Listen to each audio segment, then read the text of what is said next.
اس دنیا میں سب سے مشکل ترین راستہ اگر کسی کو کہا جا سکتا ہے تو سچ، حقیقت اور انصاف کا راستہ ہے۔ سب سے زیادہ پیچ و خم، نشیب و فراز، اتار چڑھاؤ بھی اسی سچ، حقیقت اور انصاف کے راستے کو ہی دیکھنا پڑا ہے۔ اس راہ پر چلنے والا کبھی تنہائی کا شکار ہوتا ہے، کبھی مخالفتوں کے تیر برداشت کرتا ہے اور کبھی اپنے ہی قریبی لوگوں کی بے وفائی سے دل شکستہ ہوتا ہے۔ لیکن اس راہ پر ثابت قدم رہنے والا انسان اپنے ضمیر کی گواہی سے طاقت حاصل کرتا ہے اور اپنی رگوں میں بہتے اصولوں کو زندہ رکھتا ہے۔ سچ کا سفر آسان نہیں، مگر اس میں انسان کی عظمت چھپی ہوتی ہے۔ اسی میں وہ نور ہے جو اندھیروں کو چیر کر راہیں روشن کرتا ہے۔ جو اس راہ کو اپناتا ہے وہ دنیا کی فوری کامیابیوں سے تو محروم رہ سکتا ہے، لیکن وہ اپنے وجود کو ایک بلند مقام پر پہنچا دیتا ہے جہاں دل کو سکون اور روح کو اطمینان حاصل ہوتا ہے۔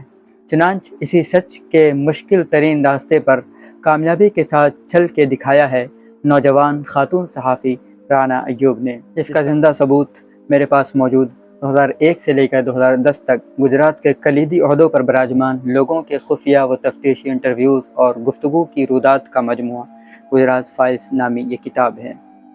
آئیے اس کتاب پر اس سے پہلے کہ ہم تبصرہ کریں، مصنفہ کے بارے میں جان لیتے ہیں کہ ان کی شخصیت کیسی ہے، یہ کون ہے اور ان کے کارہائے نمایاں کیا ہے۔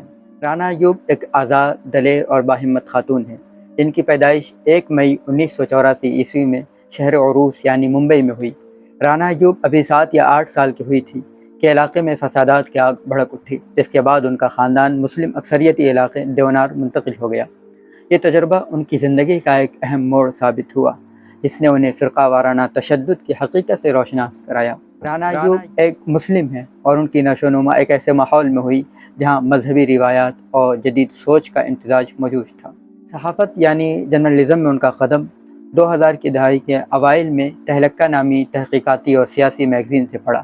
یہاں انہوں نے انویسٹیگیٹو جرنلزم کی تربیت حاصل کی اور جلد ہی اہم اسائنمنٹ سنبھالنے لگی۔ 2010 میں ان کی ایک رپورٹ نے ملک کے موجودہ وزیر اعظم نریندر مودی کے قریبی ساتھی یعنی موجودہ وزیر داخلہ امت شاہ کی گرفتاری اور کئی ماہ کی جیل کی وجہ بنی، جو سہراب الدین فرضی انکاؤنٹر کیس سے متعلق تھی۔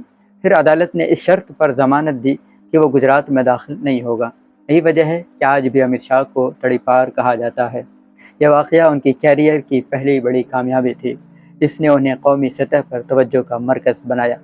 رانا ایوب کی شہرت کا اصل سبب ان کی انڈر کور تحقیقات ہیں جو اکثر خطرناک حالات میں کی جاتی ہیں۔ 2010-2011 میں انہوں نے 10 ماہ تک گجرات اسٹنگ آپریشن کیا، جس میں وہ میتھلی تیاگی کے نام سے ایک امریکی فلم میکر کے طور پر پیش ہوئیں۔ اس دوران انہوں نے بیوروکریٹکس اور پولیس افسران سے خفیہ ریکارڈنگز کی جو 2002 کے گجرات فسادات میں مبنیہ کور اپ کو ظاہر کرتی ہیں۔ تہلکہ نے اگرچہ اس اسٹوری کو شائع کرنے سے انکار کر دیا، لیکن 2016 میں انہوں نے اس کتاب کی شکل میں گجرات فائلز انیٹومی آف کور اپ کے نام سے شائع کیا۔ رانا ایوب کی زندگی کے پیچ و خم یعنی تنازعات و پریشانیوں کو آئیے اب تفصیل سے جانتے ہیں۔ رانا ایوب کی زندگی تنازعات سے خالی نہیں ہے۔ 2022 میں ان پر منی لانڈرنگ کا الزام لگا، جہاں ای ڈی نے کورونا ریلیف فنڈ کے مبنیہ غبن کاری کی بنیاد پر 1.77 کروڑ روپے کی جائیداد ضبط کر لی۔ الزام تھا کہ انہوں نے 2.70 کروڑ روپے جمع کیے، جن میں سے صرف 29 لاکھ روپے ریلیف پر خرچ ہوئے، باقی ذاتی اکاؤنٹس میں منتقل ہو گئے۔ اقوام متحدہ کے ماہرین نے ان الزامات کو جھوٹے قرار دیا اور انہیں دائیں بازو کی سوشل میڈیا مہم کا حصہ بتایا۔ اسی سال ڈھاروار میں ان کے خلاف FIR درج ہوئی، جہاں ان پر اینٹی حجاب پروٹیسٹس کو ہندو دہشت گرد کہنے کا الزام تھا۔ 2025 میں جنوری میں دہلی ہائی کورٹ نے ہندو دیوتاؤں کی توہین اور اینٹی بھارت جذبات پھیلانے پر ان کے خلاف FIR کا حکم دیا۔ آن لائن ہراسانی ان کی روزمرہ زندگی کا حصہ ہے۔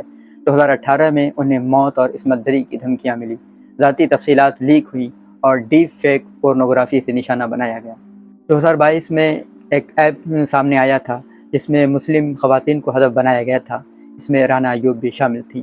ٹائم میگزین نے 2019 میں ایک رپورٹ شائع کی جس میں انہیں ان 10 صحافیوں میں شامل کیا گیا جو دنیا بھر میں سب سے زیادہ خطرے میں محسوس کیے جاتے ہیں۔ اب آئیے اصل گفتگو یعنی کہ اس کتاب پر تبصرہ کرتے ہیں۔ اس کتاب کے بارے میں جانتے ہیں کہ اس کی کیا اہمیت ہے اور اس کتاب کو ہمیں کیوں پڑھنا لازمی ہے۔ ہندوستان کی خوبصورت پیشانی پر یوں تو دہشت گردوں نے، دہشت پسندوں نے کئی داغ لگائے ہیں، مگر ان میں 2002 گجرات فسادات ایک ایسی ہولناک و دردناک یاد ہے جس کی سرپرستی خود ریاستی سرکار اور اس کے افسروں نے کی تھی۔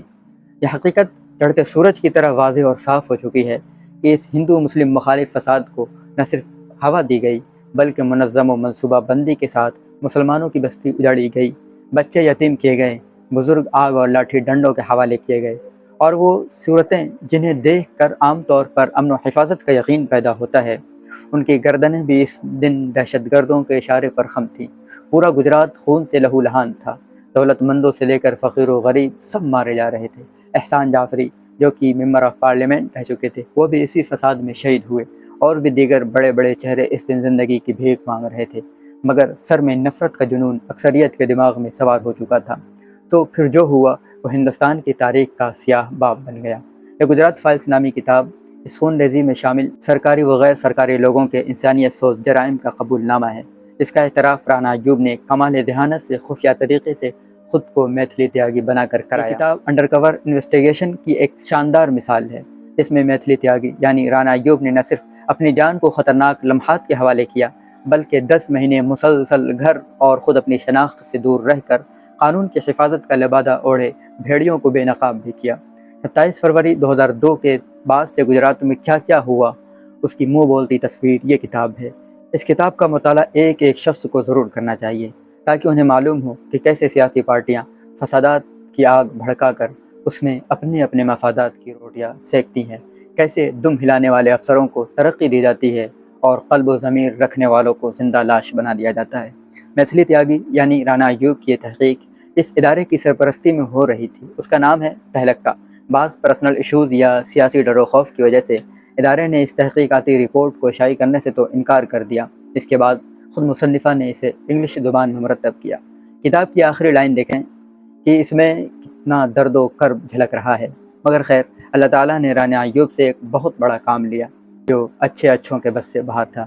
یہ اصل کتاب انگلش میں ہے لیکن میرے پاس اردو میں موجود ہے، اس کا اردو ترجمہ کیا ہے ڈاکٹر محمد ضیاء اللہ ندوی صاحب نے۔